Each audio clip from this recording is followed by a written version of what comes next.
Hi, I'm KS Garner, and you're listening to the Solo Nerd Podcast. Today, I'll be speaking with DaBrute Daniels, the creator and writer behind the comic series Treble, The Rhythm Within, here to promote its graphic novel version now on Indiegogo. So, welcome back, Dre. Feels good to be back. Thanks for having me again, KS. This is an honor and a privilege to be back on your show. So I'm feeling good. I'm feeling good. I'm good. I'm good. Well, I appreciate you for reaching out and coming back on. But outside my introduction, and for those who are new, who is DaBrute Daniels in his own words? Ah, yes. Who am I? Who in the world am I? So I am the creator, editor, and producer Brutal Planet Comics, a comic book production company slash YouTube channel. That is the pretty much central hub of my flagship Treble, The Rhythm Within, which is, of course, as KS is graciously announced, is now a graphic novel of that series. I have written, edited it. It is my lifeblood. It is my brainchild. It is everything to me.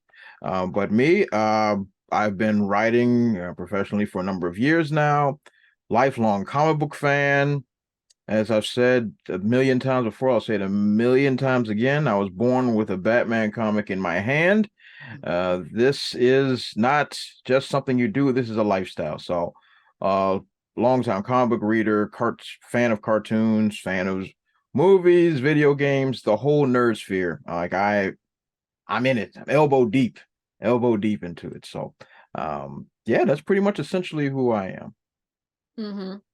So, what is Treble, the rhythm within the series about?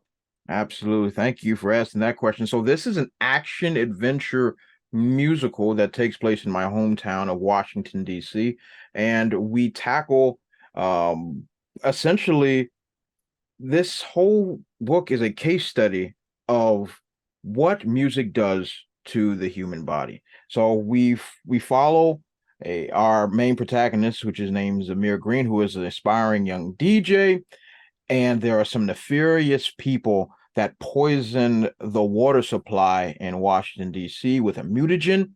He comes in contact with this mutagen, and then he begins to get a different superpower based on the genre of music he listens to.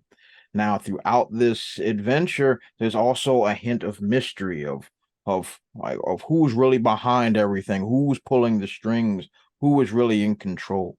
But essentially, it is a beautiful homage to 80s, 90s, and 2000s cartoons, comic books, and video games. There's a lot of cool references in them that's been around a while. Those of my generation and those that catch up with us and all that other great stuff.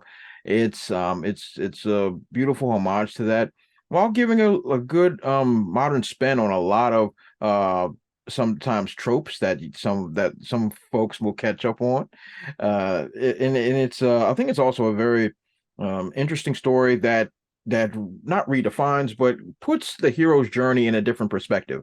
And I think it's done very, very well in a way that for an origin story, you find a way to easily connect yourself with the main characters and some of the side characters. But more importantly, in my personal opinion, the villains are great. That's my favorite thing in the world, are villains. And I personally think the villains that was done in this arc is some of the best villain work I've done ever, and I really, really enjoyed it. But I think the musical aspect is what really sets this one apart. Throughout the book, our character will listen to certain music and transform and all the great stuff. So I had to implement a lot of different genres of music while writing this book, so I can implement it. And I had to do a lot of study on the emotional, psychological, physical, and emotional effect music has on different people. Now, of course, I had to generalize it as best I could through a universal lens, because everything doesn't affect everybody the same way.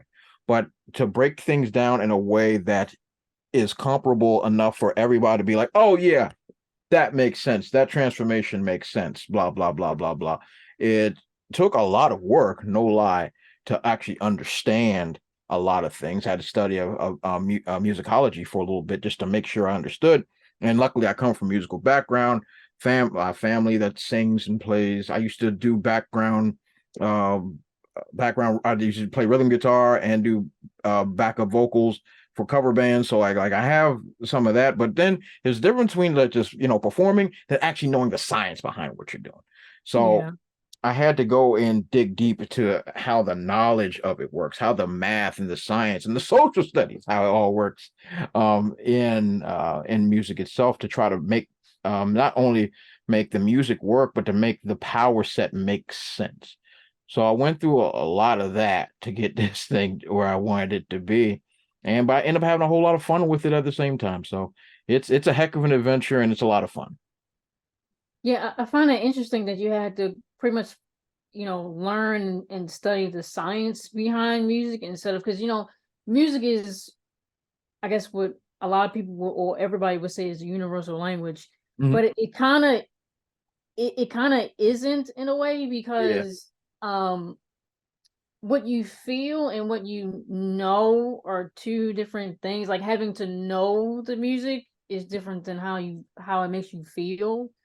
You know, like I know I've heard some people like they like to work out. You think when you work out, you something like really hyper Yeah. upbeat music, but then there's some people who like to work out to classical music. So Exactly. it's like, what is it about the classical music that will, I guess, allow someone to feel like they're in the groove where they can get in the Mhm. groove of working out, whereas Mhm. typically it's something that's more upbeat, and I'm also um people who listening or watching, Dre and I were talking about things we were doing since last time we spoke, and I'm in theater and I'm preparing to do more auditions in the new year. And one of the things I want to learn how to do or get back into was guitar. So I had to like learn how to do it. How it makes me feel, and just playing around with it is different than actually learning how to do it and like read music and things like that.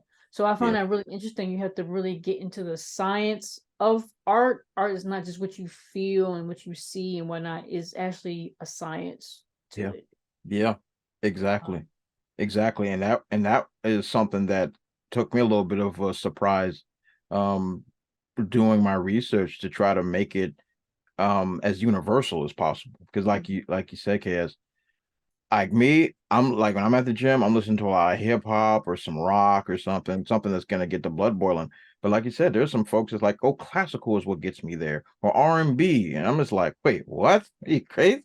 Like what? Smooth jazz is are you sitting there on the bench press? That's what we're doing. So it was hard to narrow down a little bit, but that's actually part of the fun as well, mhm. because I was able to create a character that has endless potential because because some person could take what I've written or put together like, oh, okay, this genre makes sense, but maybe this one, I think I would have did this with this genre. And what if he listened to polka? What if he listened to whatever, death metal, whatever? Like the ideas for this character can flow in so many different directions that when my time is done, I'm long gone from here. Someone will be able to pick this up and be like, "Hey, I'm putting out a whole new genre of music, and this is how this is going to work. We're going to have them use two different songs at the same time, like all types of cool stuff. Like the potential is endless. So that's why I really wanted to do this character and this story because it was something I guess someone that's been elbow deep in comic spheres since birth. This was something that I had never heard of before.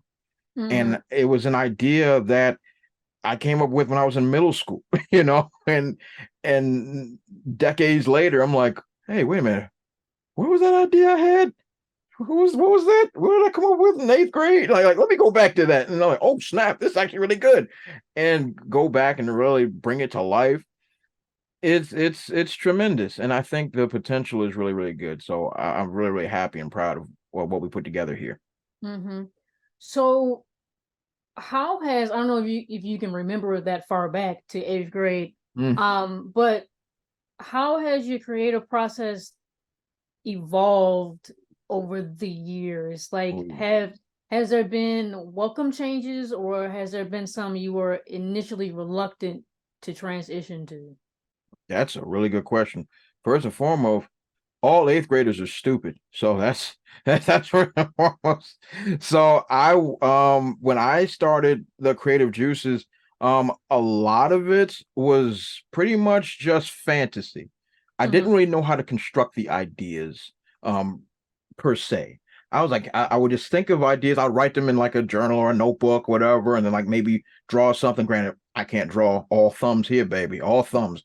But I would sketch a little something here and then like write like, oh yeah, this power, that power, that power. So like when I was young, so I guess I'll be 13, 14, whatever eighth grade would be, 13, 14 years old. Like the ideas and the creativity was there, but the structure Mm-hmm. nowhere close to be anything reputable, which is ironic because even when I was a few years younger, I did write a couple of funnies for the Washington Post, for those that remember how the Washington Post used to work on Sundays with the strips and Sundays and stuff like that. And submitted a couple of those that actually got some submissions. And that was kind of cool. And that was fun to see, like, when you're a kid, but at the same time, that's a strip this long. So so it will be you'll be able to come up with that. But to come up with a unique universe and to be able to build it out, write it out, make it comprehensive at that time, I did not have not only the linguistic skills to do that, but definitely not the discipline at that time to try to flush something out like that. So definitely the creative process when I was that young was just pretty much throwing cool ideas into my book and hoping and praying that something stuck. So at years later, I put that idea to the back burner and I started to try to write traditional novels when I was in college. Like high school to college. I started writing a traditional novel and it was called Pandemonium, and I was starting to write it, maybe got a couple chapters in, but I just completely got bored with it because it Mm-hmm. just wasn't as exciting as um seeing your words come off the page and like, with pictures and stuff. And I was actually able to start getting things structurally down packed at that point, but I just got bored with that idea.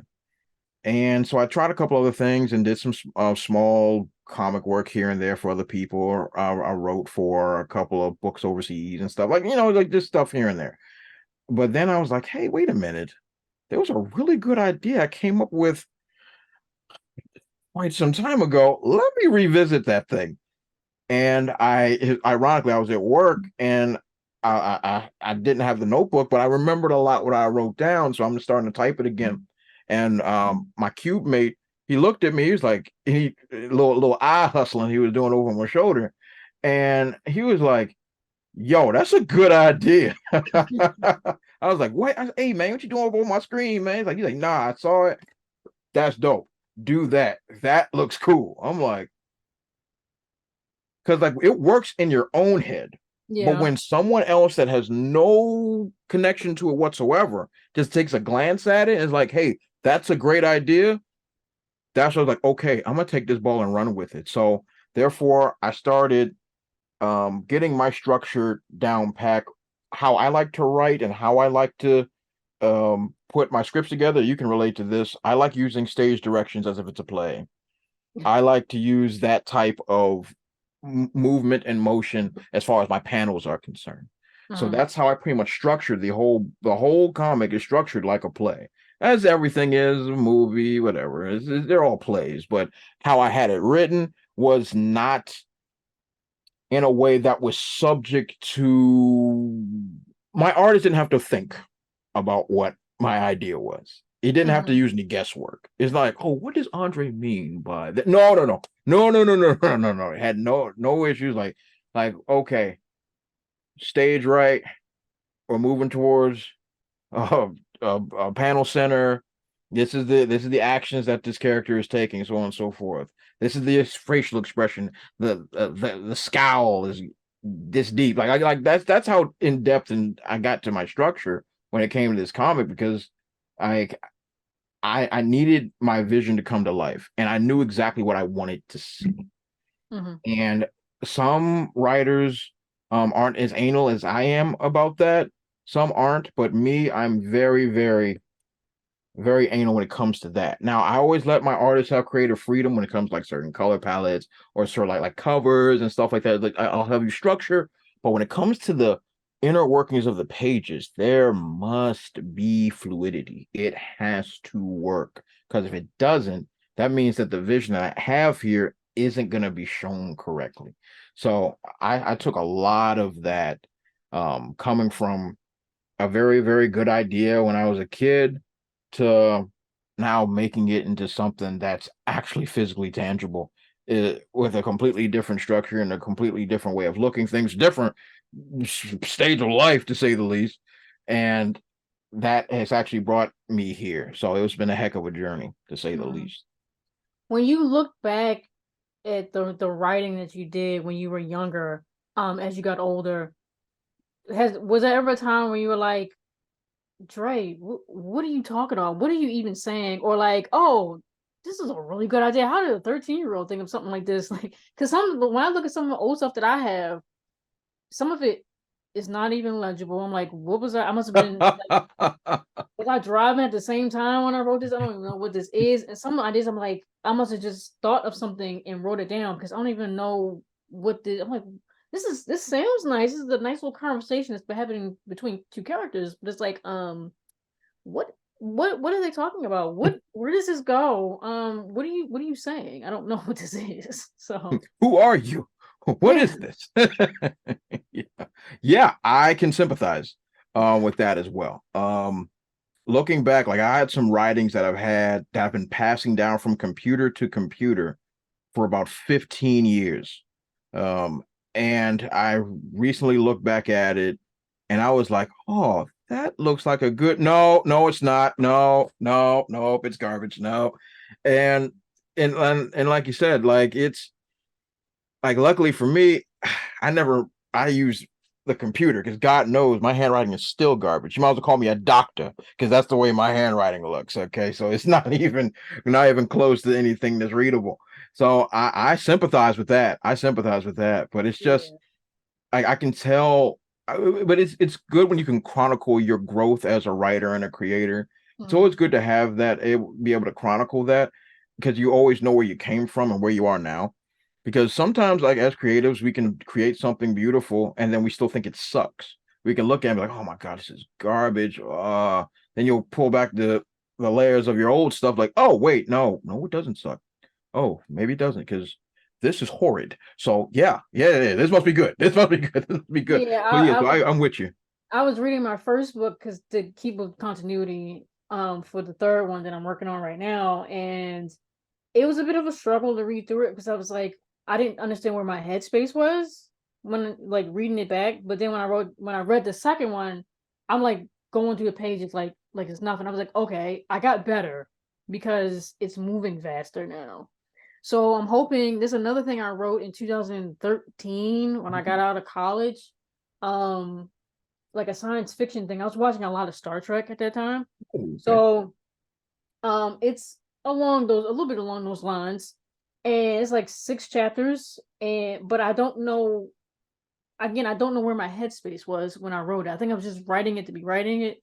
So Mm. obviously I'm gonna have to rewrite it, but um it's on my computer and I'll figure it out at some point. But I just know that I am getting better. It's just taking a long time, which Yeah. I mean, it doesn't happen overnight. So that's No, yeah. no, it does not. It does not. But it's very important to understand, and I'm glad you said it, because it's not overnight. It's not just something you wake up and just do. You're not like, unless you're a savant of some sort, which I'm sure there's those out there, I'm sure. But 9 times out of 10, the growth has to be not only deliberate, but has to have a purpose. Mhm. And looking back, like you said, he wrote something back in 2013. God, that was a decade ago. Jesus Christ, time is Yeah. flying. So some he wrote back in 2013. And like you said, you don't know what headspace you're in. And that's the kicker right there.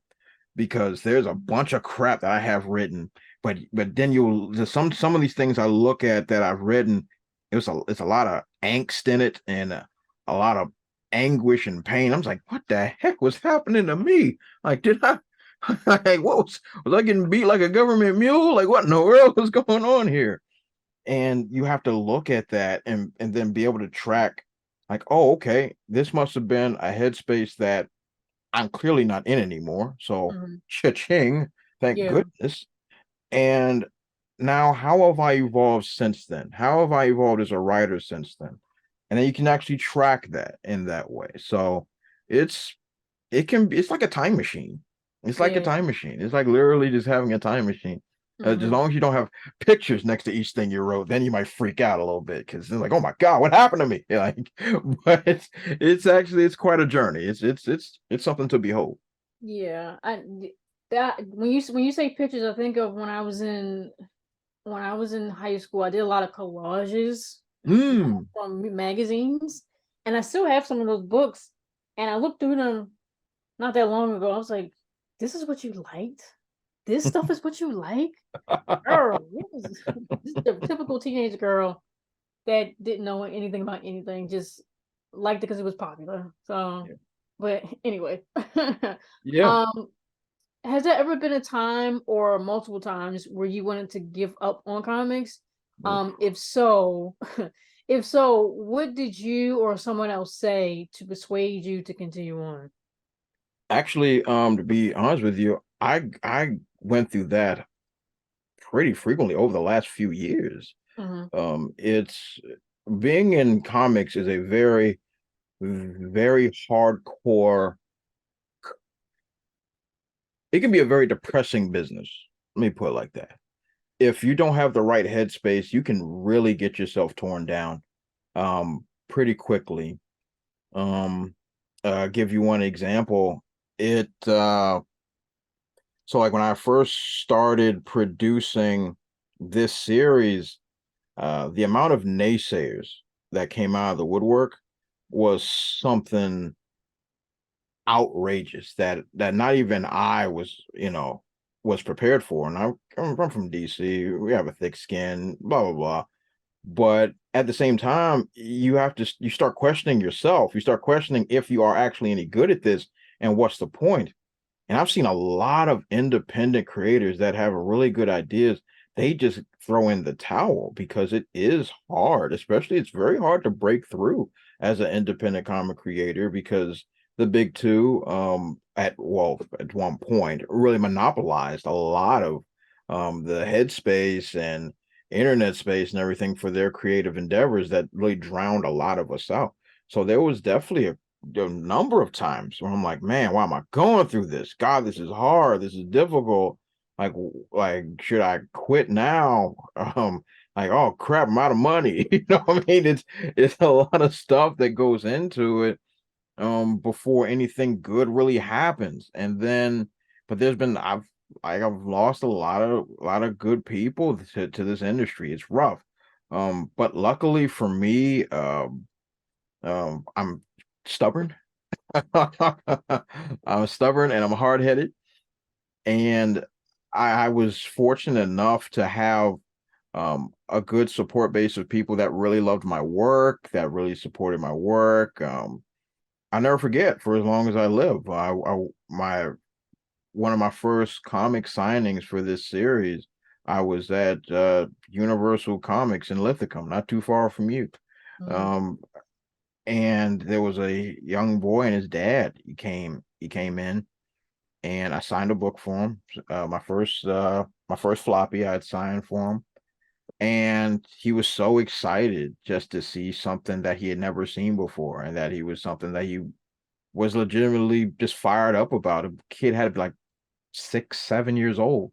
And he was just really excited. And his dad was like, oh my God, I haven't seen him this excited about, reading in so long. So like to see the impact that I was able to have on a young mind, definitely helped. Like, you know what? This is worth my time. This is absolutely worth it. I just look how excited you're making people looking for creative visions and ideas and all that stuff. Like it really helped push me forward. And then my fan base, they stuck behind me through the hard times, and then God forbid COVID, Jesus Christ, Mhm. and all the stuff that came with.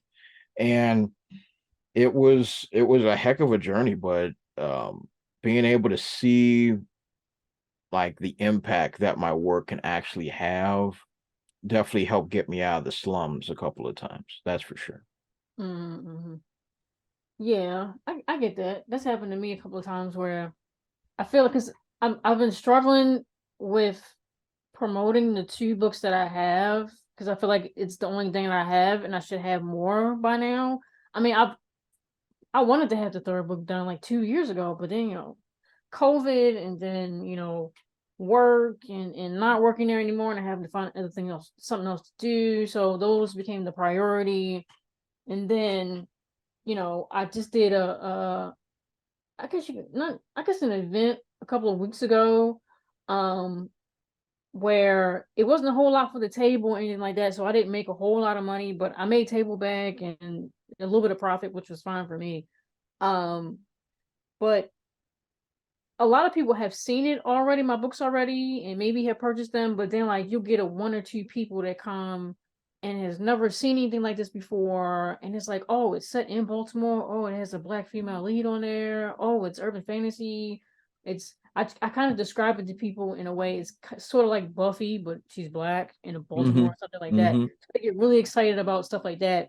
So seeing people get excited about it, even if it's one or two people, kind of reignites that flame in a bit to keep Yeah. going. Like I know it's going to take a while. It's probably going to take another year before it's finished completely and ready to be sold. But it's just just that one person can be enough to keep you going. So Yeah. Yeah. That one spark can set flame to an entire forest. So, and that's one thing I had to really lean on because it's a rough business to be a part of. It's rough. It's rough. It's not for the faint of heart, I tell you. mm-hmm. But you stick it out, and now I am where I am now. So like I'm not a success story or nothing, but it's good to see that sacrifice, hard work has paid off. Mm-hmm. And that's a reward in of itself. It's a reward in itself for sure. Yeah. So let's get back into your Indiegogo. What rewards and all the good stuff people are gonna get if they back your Indiegogo for Trouble, the Rhythm Within? Excellent question. Excellent question. So I wanted to make it widely available to everybody. So the first tier is a digital tier. Some folks like to view things on their tablets and whatever the case may be. The entire graphic novel will be digital. That's the first tier. Second tier will be the traditional prints. And the prints, every print comes with a custom bookmark, which I really, really like. I really thought they came out really, really well. They came out really cool. So they all come with bookmarks. The next tier will be those that are collectors, the ones that want the signatures on the books and stuff like that. So absolutely. So that tier will have signatures and all that great stuff. The tier after that is where we get into the murky waters. So I have the digital pack tier with the soundtrack. So this tier is going to have, once again, digital book for those that just want the digital, and they'll be getting the soundtrack that is accompanying this Indiegogo, which I'm very, very proud of. I really, really like the soundtrack that we did. Shout out to Martine, my producer, that we did there. Very, very good. And then, of course, then there's the physical with the spider. A physical with the soundtrack, same thing, signed book with the soundtrack and everything. And then there is the coup de grace, where is the Ultimate Trouble fan pack, which you'll get everything: the digital, the physical, the signature one. You'll get the bookmark, you'll get the soundtrack, and you'll be able to come on my YouTube channel and share your thoughts with me on what you thought was good, what you thought could be improved on, the whole 9 yards, all in one clean sweep. Mm-hmm. And it's all 8 issues are included Oh yeah. in the Oh graphic yeah. novel. So it's a total of 242 pages. Okay. Yeah, Yeah. because I was looking at some of the prices. I was like, that much for the digital, but you're getting 200 some odd pages. 242 pages. 242 pages. So Yep. don't think, oh, that's a lot. No, you're getting for that price, you're getting a lot Yep. for that. So don't think it's a lot. Yep. Yep. 242 pages, all color, all gloss. Um, God, that was a lot of work. But yeah, so essentially that's what the Indiegogo tiers are. And what I made it my own personal business, I'm not charging any shipping. I'm not charging anybody any shipping in the States. It's coming out of my own pocket. I don't want to charge anybody shipping, nothing. I want everybody to just have the book itself. So you don't have to worry about, oh, shipping costs. Nope, ain't gotta worry about it. Pay for the book, I'll ship it on my own dime. That's just my thing. Like I just want people to have it. I just want everybody to have the mittens on it. And that's essentially that's what's important to me, is that everybody gets to have it, and the whole 9 yards. That's the name of the game. And there is no waiting for the book to be done. There's been many projects, Kickstarters, Indiegogos, or whatever, in which someone's like, oh, the book is halfway finished, we'll be ready by December 2024. No, no, no, no, no, no, no. The book is done. Done. Only thing that this Indiegogo is going towards are the prints. Because printing ain't cheap. I tell you that. But this Indiegogo is just about funding the prints. The book is 100% done. Everything is ready to go. So you'll be expecting everything there by the spring at the latest. All your stuff will be at the spring at the latest. So that's about it. That's about it. It's simple. Like I like to keep things simple. I like to keep things easy. Just for the prints. Yeah, everything is ready to go. Great. So where can people find you online? And are you doing, well, the year's over, but are you expecting to do any like events or anything like that to promote and sell the series? Yes. So this year, hopefully, if everything works out, I should be at Awesome Con this year in Washington, D.C. If everything works out. Hopefully everything works out. I should have a booth and at Awesome Con. The sales haven't gone up yet, but I'm gonna double check tonight actually, because usually they go at the end of December. But whatever, they'll probably do it in January. That's what they usually do. But whatever. But yeah, so I should be at Awesome Con this year. That's the only big one I think I'm doing. I'm gonna have to make a game time decision later on in 2024 if I'm gonna do Baltimore. I'm still trying to figure out if I'm gonna have the time, because I'm gonna have a very, very busy summer upcoming. So, but Awesome Con is definitely penciled in. Awesome Con's penciled in. So that's really the big one that I'm gonna be there for. Yeah. Okay. Yeah, that makes sense. And where can people find you online? Oh yeah. So at DaBrute00 on every social media platform, Facebook, Twitter, Instagram, but I'm mostly on Twitter. So for folks that want to reach out to me, at DaBrute00, that's Delta Alpha Bravo Uniform Tango Echo 00, on Twitter, Instagram, and Facebook. You always reach out to me there. And what about your YouTube channel? Yes, so I am, as on the ball. Brutal Planet Comics is my YouTube channel. I post every Monday, Wednesday, and Friday at 12 p.m. Eastern Standard Time. We could be talking about comic book news. We could be talking about whatever's going on in nerddom and all that great stuff in the news. And I also have a segment known as the Indie Corner, where just like KS here, I sit down and talk with a lot of great creators that are doing wonderful things in the independent sphere. And usually those, when I have those interviews, are usually posted on Wednesday.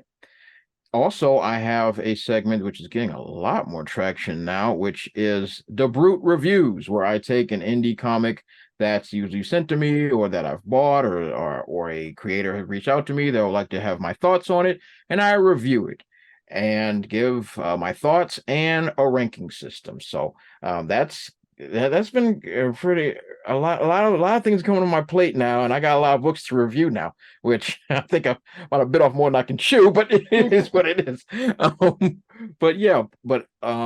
Throughout, yeah, that's pretty much what I do on my channel. It's a lot of fun. It's laid back. I would love to hear from folks what your thoughts are, and me, I'm one of those guys like, hey, whether you love me or you hate me, you all come to see me. So it's all fine and good. Whatever your thoughts are on what I say, you may agree, you may disagree. Either way, it's all fine with me. I enjoy that type of interaction. So yeah, so Brutal Planet Comics on YouTube. You can get a hold of me there too. Leave a comment, do all the great YouTube things, like, comment, subscribe, and share, all that good stuff.